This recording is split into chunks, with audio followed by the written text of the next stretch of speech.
y además de eso es una zona que tiene diferentes problemáticas, no solo de ahora, sino a lo largo de la historia.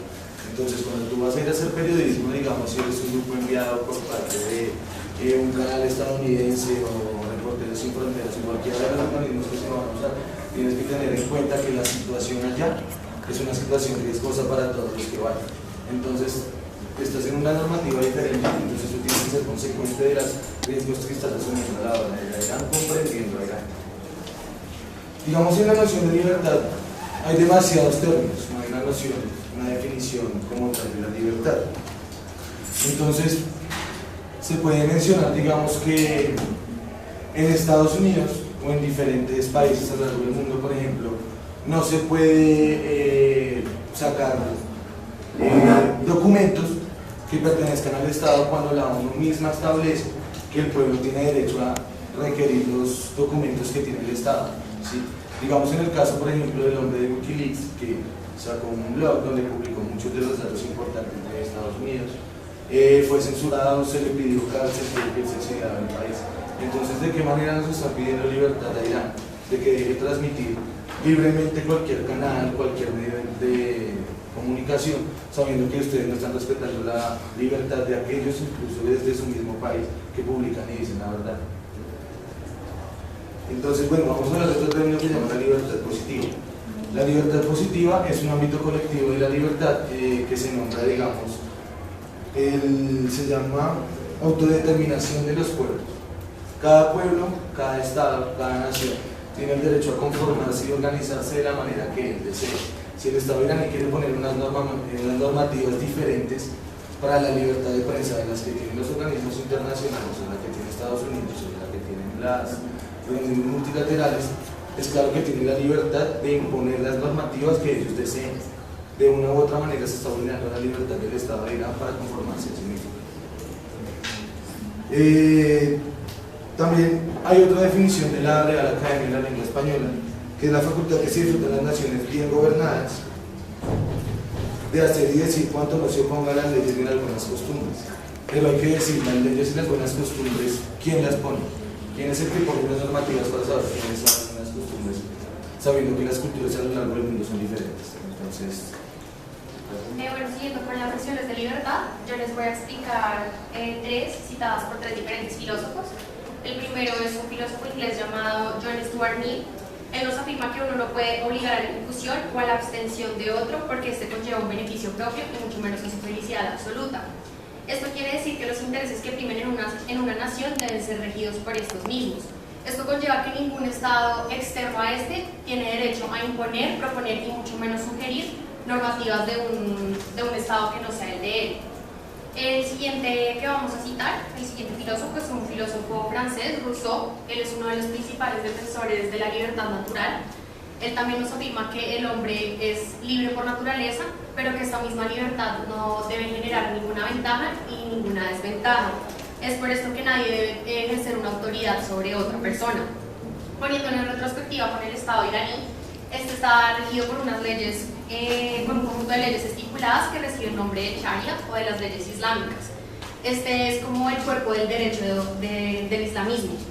Entonces, esto es un código detallado donde se presenta la conducta, las normas relativas, las leyes de lo que está permitido, de lo que está prohibido dentro del régimen islámico.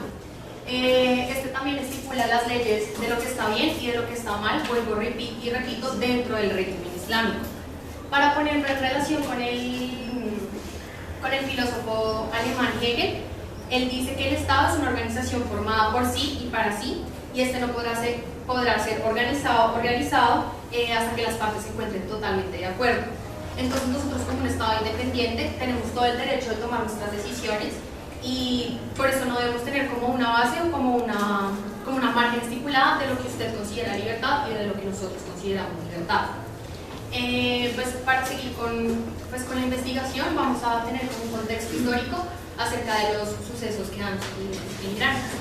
Bueno, todo comenzó en 1901, cuando un multimillonario londinense, dueño de una concesión llamada Darcy, quiso entablar relaciones con Irán, hablando con el Shah de ese entonces para ver si podían explorar su territorio y así pues ellos les daban el 16% de las ganancias a Irán.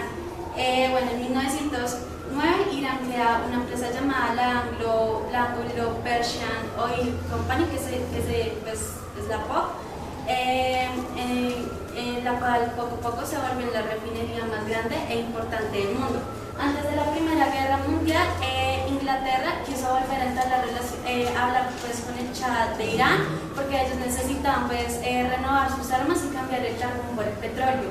Ellos llegaron a nuevos términos y condiciones, y así Inglaterra pues, comenzó pues, era pues prácticamente el dueño de la POC, ¿sí? Porque ellos tenían pues casi todas las ganancias, pues solo se le daba el 16% a Irán, y pues ellos tenían la capacidad de explotar su territorio pues como quisieran.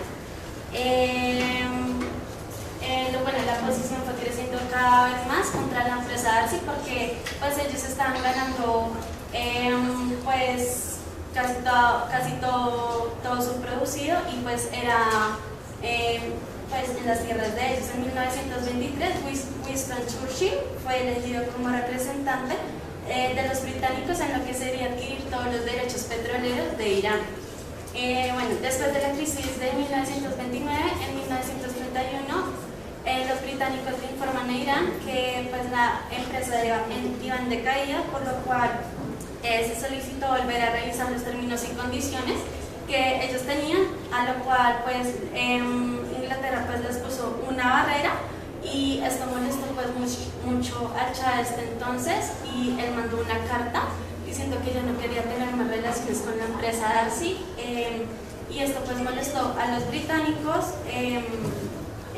Este caso se llevó a la Corte Internacional de La Haya, pero puesto que este es un organismo hecho después de la Segunda Guerra Mundial por Estados Unidos, pues se tocó que cambiaran pues, el mediador y pusieron un checoslovaco. Bueno, después de esto, en 1953, el gobierno británico junto con el gobierno de Estados Unidos, que era la CIA, ordenaron un golpe de Estado a Irán, el cual fue denominado Operación Ajax. Esta consistía en mandar al piso al anterior ministro, y así ellos poder designar uno que fuera para conveniencia de ellos. En ese entonces, el Shah que había sido exiliado anteriormente por el pueblo, volvió y asumió todo el poder político. La nacionalización del petróleo se canceló y se volvió a reinstalar la firma británica en Irán. El Shah de Irán se volvió en un firme aliado para Estados Unidos y suprimió toda oposición política. El régimen del Shah fue cada vez más allá, así causando una revolución nacionalística en 1979.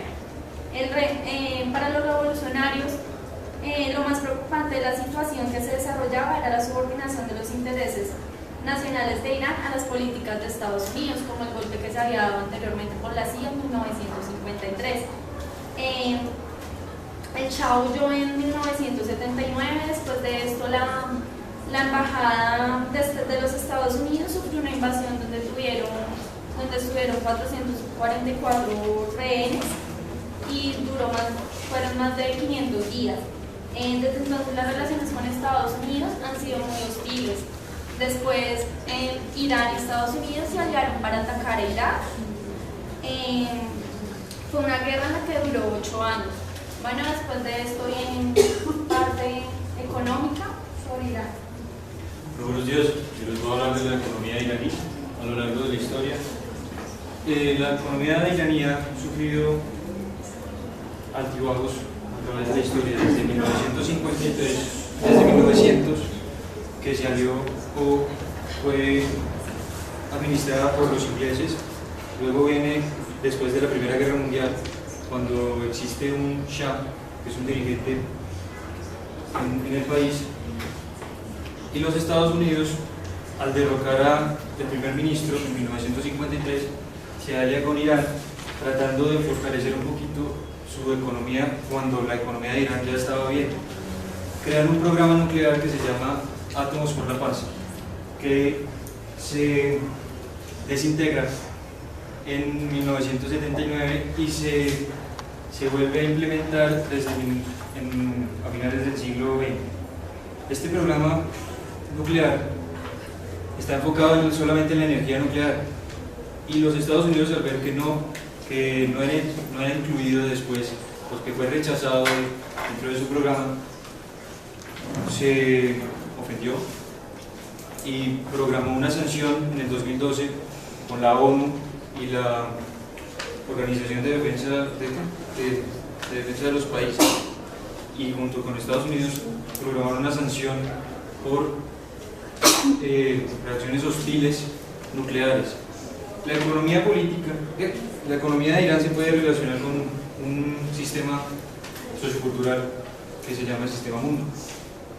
Este explica por medio de la economía política la relación entre Irán y el resto de los países. ¿Por qué Irán no se relaciona con muchas de las potencias mundiales económicamente? Porque quiere ser y es libre de escoger libre de escoger su economía y cómo la va a administrar y cómo la va a dirigir. Por eso no hace parte del grupo económico junto con Estados Unidos. Ahora vamos a hablar del contexto sociocultural de Irán a lo largo de la historia. Gracias. Buenos días. Para retomar un poco lo que nos explicaban ahorita sobre la operación Ajax y un poquito lo que venía diciendo Daniel sobre la economía de Irán. En Irán hubo un problema bastante grande después de la operación Ajax, y fue que entre Estados Unidos y Gran Bretaña quisieron meterse al país para tener control sobre el petróleo. Gran Bretaña intentó tomar el control del petróleo y tener apoyo de Estados Unidos. A partir de esto nace lo que podríamos llamar el odio que hoy por hoy tiene Irán hacia Estados Unidos. Después de esto, pues, la operación Ajax dio que saliera del poder el primer ministro de aquel país, Mohamed Reza, y que Mohammad Reza Pahlavi entrara al poder, favoreciendo a Estados Unidos de esta forma para que el petróleo lo pudieran controlar entre Gran Bretaña y Estados Unidos.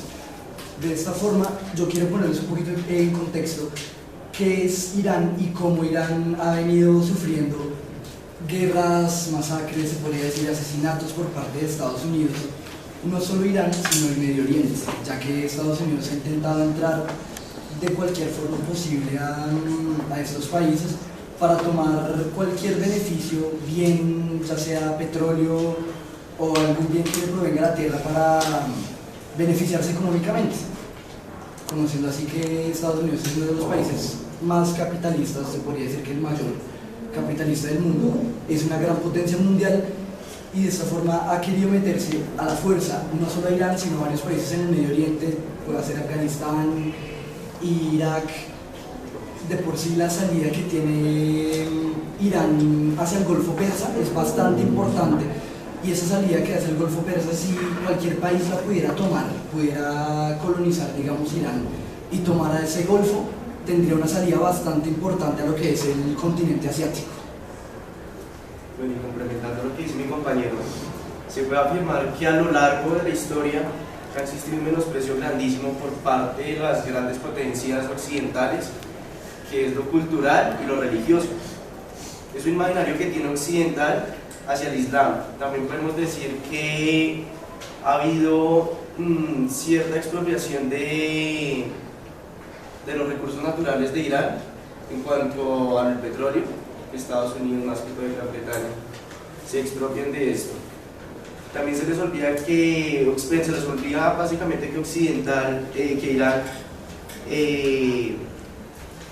ha sido una de las grandes civilizaciones de la historia en cuanto es Persia, ya que ha sido una de las más grandes sociedades en el mundo.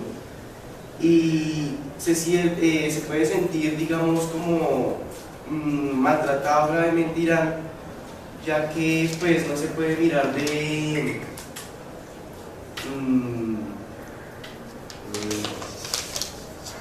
como de guardarle la libertad que tiene Occidente, como de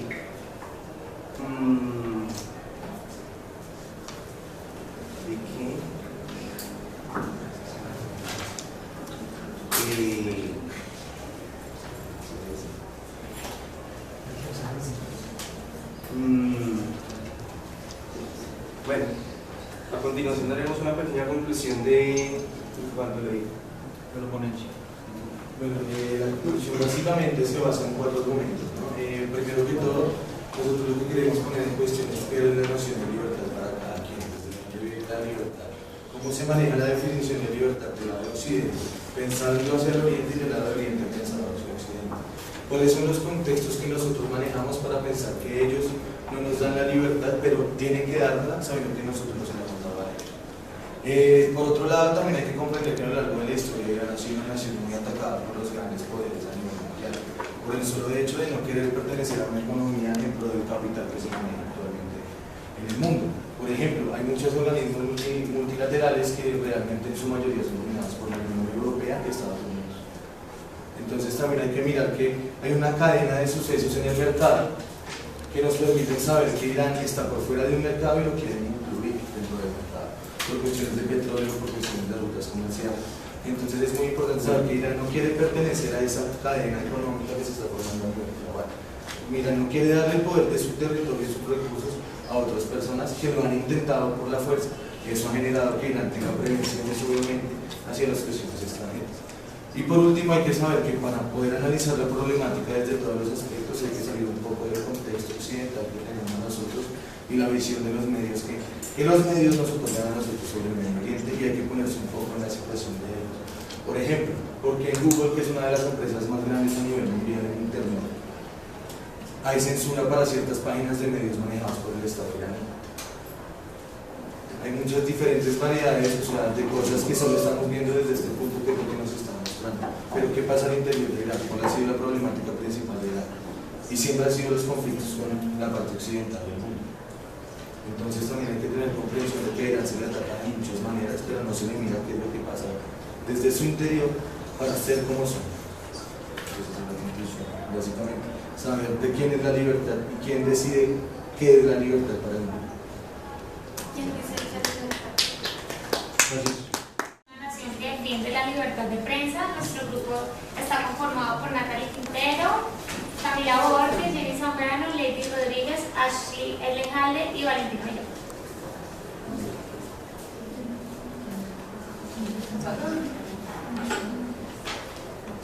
Bueno, voy a empezar con la primera enmienda. Que la primera enmienda fue adoptada el 15 de diciembre de 1791 como la primera de 10 enmiendas de la Carta de Derechos. La primera enmienda de la Constitución de Estados Unidos trata de la prohibición de alguna ley que esté en contra de alguna restricción para la libertad de expresión o vulnere la libertad de prensa. A pesar de que la libertad de la primera enmienda da una gran protección a la libertad de expresión y la apoya y protege en muchas cosas pues a los ciudadanos, el gobierno igualmente hace que haya como una opresión y no haya total libertad de expresión, ¿sí? Tiene como mucho manejo en esas situaciones para, digamos, en el caso de los periodistas o la libertad de prensa. Sin embargo, a partir de la Carta de Derechos de la primera enmienda, Estados Unidos quiso ser como una vanguardia de defensa ante la libertad de expresión y la libertad de prensa. Quiso proteger y ayudar a que esto en todo el mundo se practique.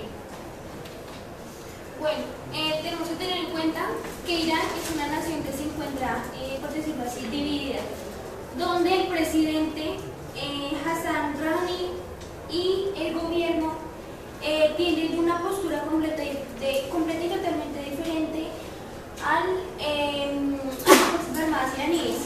¿Qué ocurre en Irán? La Fuerza Armada intenta reprimir los medios, censurándolos para que ellos no muestren al mundo lo que ocurre en Irán. Que no nos muestren como el régimen que se está llevando en este país. Sin embargo, Estados Unidos, que pretende que esto no siga ocurriendo porque se está violando el derecho a la libertad de expresión a las personas. Entonces, si la persona no tiene cómo ir a defenderse, cómo ir a hablar, cómo ir a mostrar lo que en realidad ocurre en su país, simplemente se está viendo censurado y se le está violando el derecho fundamental. Bueno, Estados Unidos no solo está a favor, sino que también ha luchado muchos años por la libertad de prensa. Y pues ya que dicen que es un derecho fundamental que está en el artículo 19 de la Declaración de Derechos Humanos, que establece que todo individuo tiene derecho a la libertad de opinión y libertad de expresión. Ante esto también pues existen limitaciones a la libertad de prensa, pero el presidente Obama dice que igualmente pues no justifica ningún acto terrorista o violento ante las violaciones de ese derecho. Como le dijo mi compañera, Estados Unidos apoya totalmente la libertad de prensa, pero también tiene unas restricciones, como lo son actos violentos, amenazas de violencia, difamación, obscenidades y discursos que incitan el odio, ya sea por raza, por género, por orientación sexual o por racismo. También tenemos que la Declaración Universal de los Derechos Humanos manifiesta que la libertad de expresión o de prensa es un derecho fundamental para Estados Unidos, también porque Estados Unidos lo considera como el cuarto poder, o sea, es que es tan importante como las tres ramas. Y pues también lo protege en la enmienda, como lo dijo mi compañera. Bueno, la posibilidad de poder expresar las ideas o pensamientos se ha vuelto esencial en el gobierno de los Estados Unidos, no solo como una forma de escuchar lo que expresa la gente ni el pueblo, sino que también se ha vuelto muy importante en el proceso democrático. La ONU defiende la libertad de expresión y de prensa como derecho humano fundamental mediante actividades de presión y seguimiento. Gracias a esto, pues la ONU creó el Día Internacional de la Libre Prensa, que se lleva a cabo el 3 de mayo. Como ya hemos dicho, Estados Unidos lo que busca es apoyar la libertad de prensa y Irán lo confunde como que porque Estados Unidos sea una potencia primermundista, lo que busca es que tanto Estados Unidos como primermundista quiere que los otros gobiernos tengan como la misma ideología. Pero entonces Irán considera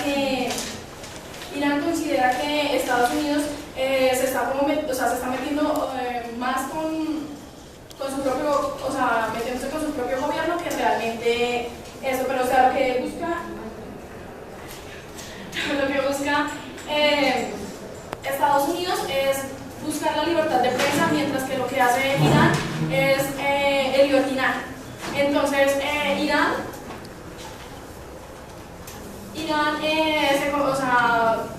no. Bueno, pues también igualmente la libertad de prensa y la libertad de expresión también tienen ciertas limitaciones, ¿no? Lo podemos ver en el caso de Charlie Hebdo, que es un semanario satírico que publica viñetas, reportajes y chistes mostrando como una crítica extrema hacia el catolicismo, el islam y el judaísmo.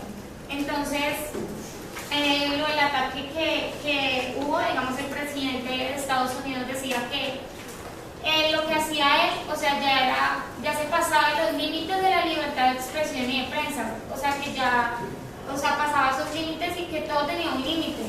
Y él, ahí saqué una cita que se le ocurrió hoy, fue un ataque a periodistas contra la libertad de prensa. Como les decía, para nosotros es muy importante conocer la Constitución para entrar a juzgar un país. ¿Por qué? Porque nosotros podemos criticar muy fácil a un país, pero necesitamos conocer las leyes de allá y los artículos que rigen la política de ese lugar para poder entrar a debatir sobre lo que se está haciendo, si está bien o no. Basados en eso, nosotros trabajamos mucho en torno al artículo 175, donde dice que la radio y la televisión en Irán está permitida, que hay libre expresión para estos campos, lo importante es que la política, es que los medios de comunicación trabajen por mantener un orden social y no perjudicar al gobierno. ¿Por qué? Porque eso viene de los preceptos del Corán, que es el libro sagrado de ellos, y en caso tal que se hable en contra del líder supremo, que es la máxima autoridad política y religiosa en Irán, se le está dando como la espalda al pueblo y se le está dando como la espalda a su país y a su cultura. Y pues podemos ver en la presentación que este es un país muy rico en cultura y lo que se está trabajando es como lo que está pasando mucho en la parte global es que se está difamando al país por ciertos conflictos, pero no se está viendo otras cosas. Otra cosa que quiero añadir a lo que dijo Camilo es que por culpa de los medios de comunicación, nosotros cuando pensamos en Irán, pensamos en guerra y no pensamos, pues, por ejemplo, en las imágenes que estamos viendo, que también son cultura, que también es felicidad. No pensamos en una familia donde un papá lucha por sacar adelante a su hija, sino en una familia donde el papá es un machista que no deja salir a la hija, que la tiene, pues, como restringida de ciertas cosas. Bueno. Pues yo les voy a hablar un poquito para que entiendan el contexto de por qué Irán tiene restringida la entrada de prensa extranjera. Entonces les voy a hablar un poco sobre por qué tiene restringida la prensa extranjera más que todo Estados Unidos, como podemos ver en la película 188.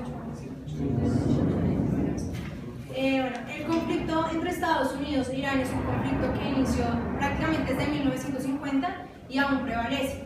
El conflicto inició cuando Irán, con la ayuda de Estados Unidos, inicia un programa nuclear, que fue lo que estuvo hablando Daniel. ¿No? El programa nuclear tenía fines pacíficos según los grandes mandatarios iraníes, que lo que querían era desarrollar tecnología y pues también desarrollar electricidad para el país.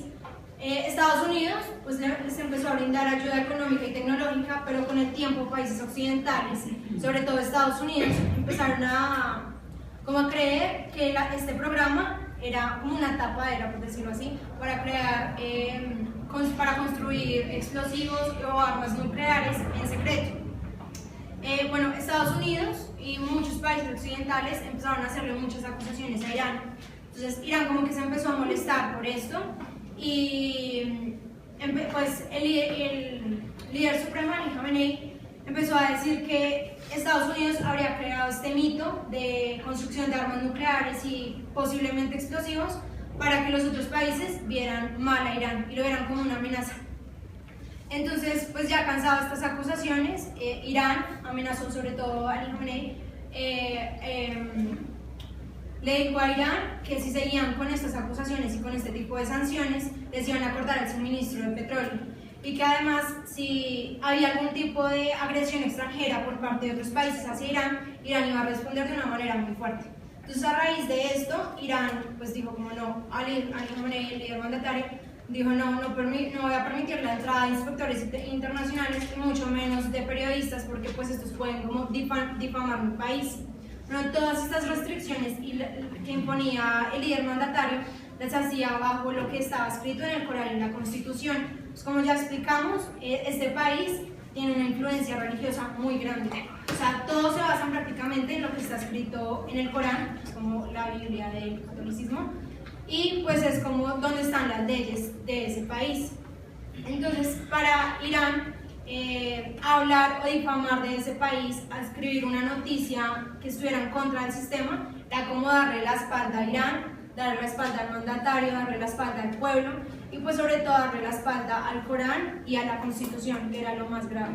Entonces, nosotros, porque, digamos, este líder mandatario sí no está en contra de la libertad de prensa. Él en ningún momento dice que nadie, mucho menos el presidente, dice que no puede haber libertad de prensa.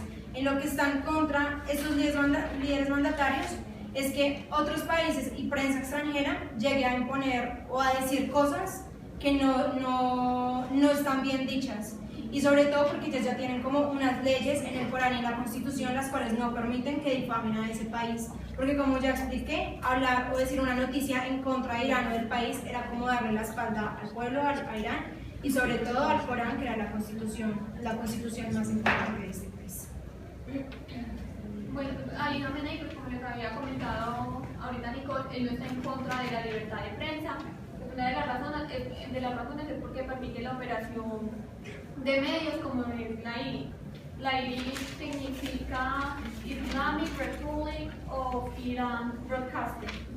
Entonces, esta es como la organización más grande en este momento que hay en Asia de medios, y el que la lidera pues es el líder supremo, es Ali Khamenei. Entonces la función de él es nombrar, destituir y aceptar al presidente de la radio y de la televisión, de los medios, obviamente la República Islámica. Entonces, esta organización tiene como más o menos entre 1000 empleados y oficinas en más de 45 países. Entre los países están Estados Unidos, Francia e Inglaterra. Inglaterra participan en esto. Y pues la forma en la que ellos, pues, lo que ofrecen estos servicios, ellos lo hacen como de manera, por medio de 8 canales de televisión a nivel nacional.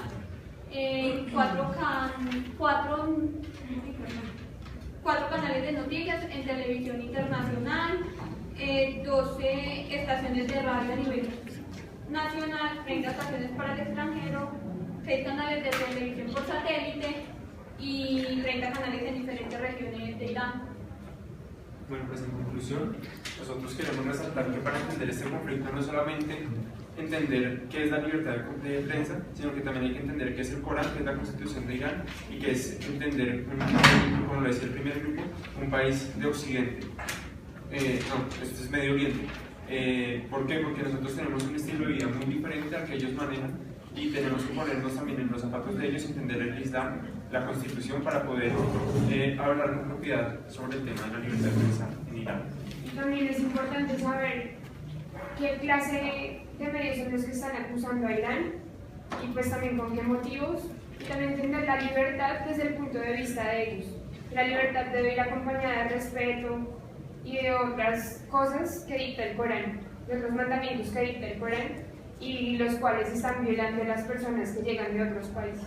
Y pues otra cosa, digamos acá la mayoría de todos ustedes están a favor de la libertad de prensa y la defienden sin de pronto como mirar las normas y todo lo que hay detrás de este país.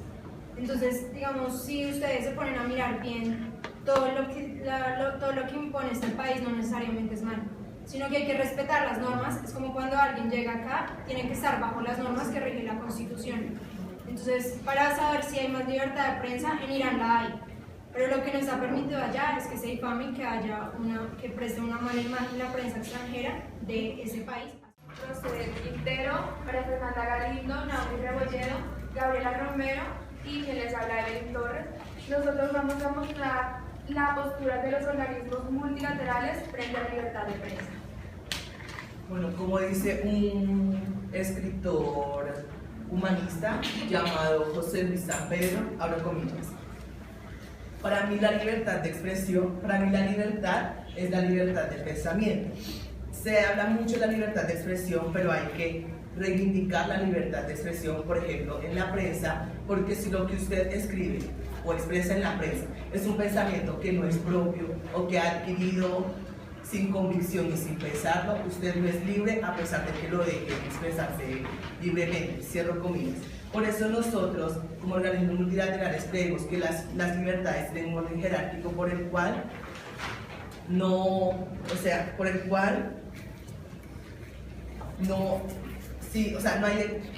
si una no tiene por el cual hay unas que no tienen sentido sin la existencia de la otra. Y como representante de la UNESCO, nuestro objetivo es contribuir ir en la mediación de paz y seguridad de los pueblos por medio de la educación, la comunicación y la cultura, con el fin de que en los pueblos se garanticen los derechos humanos y de las libertades fundamentales. Nuestra organización defiende a los medios de comunicación independientes en los países donde hay conflicto, para que estos participen de una manera activa y contribuyan a una cultura de paz.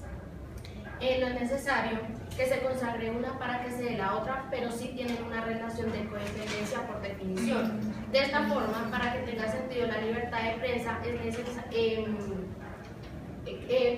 la libertad de prensa busca crear nuevas fuentes de información y de cuestionamiento, pero parte de la libertad de expresión que busca conectar y comunicar.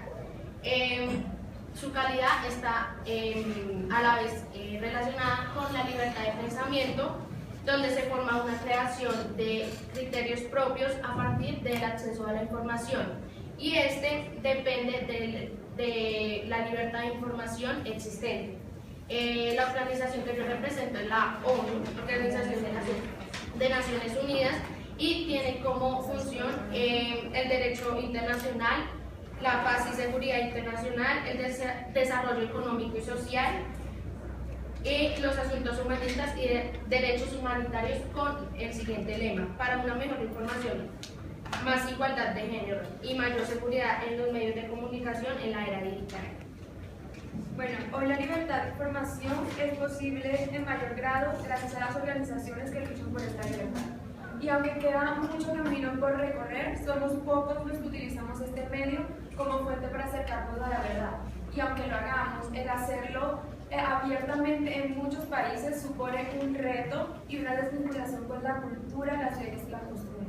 De esta manera, reafirmando el artículo 13 de la Convención Americana sobre Derechos Humanos, establece que el derecho a la libertad de expresión comprenda la libertad de buscar, percibir y difundir informaciones e ideas sin consideración de fronteras y en cualquier medio de transmisión. El rol de nosotras, los organismos multilaterales de la libertad de prensa, es trabajar para la libertad para que sea garantizada y profundizada. Yo soy la representante de la CIP, que es la Sociedad Interamericana de Prensa, que es una organización que se dedica a defender la libertad de expresión y la libertad de prensa. Bueno, la libertad de expresión se basa en la igualdad de la ley. Entonces, todos los ciudadanos y ciudadanas somos igualmente libres para expresar una opinión. Por eso, en Irán es necesario, la prensa libre ayudaría a que este gobierno se reconcilie con la gente y así pueda cambiar o mejorar su imagen internacional, dado que en la televisión y la radio aún sigue siendo un monopolio estatal y la prensa es el único ámbito que puede dar, digamos, un carácter crítico. Entonces, por eso es necesario y es vital que haya y exista una diversificación de las fuentes de información, porque aunque en el sentido de que la descentralización tenga un carácter democrático, si se pone en función un ejercicio de las libertades y los derechos internacionales, digamos que como un instrumento jurídico, pues muchas de las entidades locales de todos los países como nosotros, de muchos países como nosotros, puede, digamos, impulsar a la organización y a que haya una participación ciudadana y todas las decisiones que, digamos, en conjunto se tomen ahí pueden hacer, digamos, la unión y pueden concentrarse más en la comunidad, que es lo importante, rescatar y resaltar los derechos fundamentales de cada una de las personas. Respecto al honor de, digamos, que todos los funcionarios públicos o de las personas que estén involucradas, digamos, en asuntos políticos, la Comisión Interamericana de los Derechos Humanos y la OEA, que es la Organización de los Estados Americanos, enfatizó que la obligación del Estado de proteger todos los derechos con respecto, digamos, a los demás se cumple estableciendo una protección estatutaria contra, digamos, todos esos ataques internacionales al honor y a la reputación. Por ello, esto se hizo se quiere hacer mediante algunas acciones civiles y una prolongación de leyes que garantice los derechos, el derecho, digamos, de la rectificación y de la respuesta. En sí, en este sentido, pues el Estado garantiza la protección de todas las personas respecto a su vida privada, sin hacer uso abusivo de sus poderes coactivos para, digamos, reprimir esas libertades que cada individuo ejerza para poder expresar o dar su opinión. Bueno, para terminar, pues son muchos los casos que se han visto de personas y periodistas que están implicados en muertes violentas, en torturas, encarcelados, y esto por falta de esta libertad. Es por eso que los organismos multilaterales defienden la dignidad de los derechos y las responsabilidades del periodismo, y además promueven la libertad de prensa y fomentan la independencia y el pluralismo en los medios de comunicación. Gracias.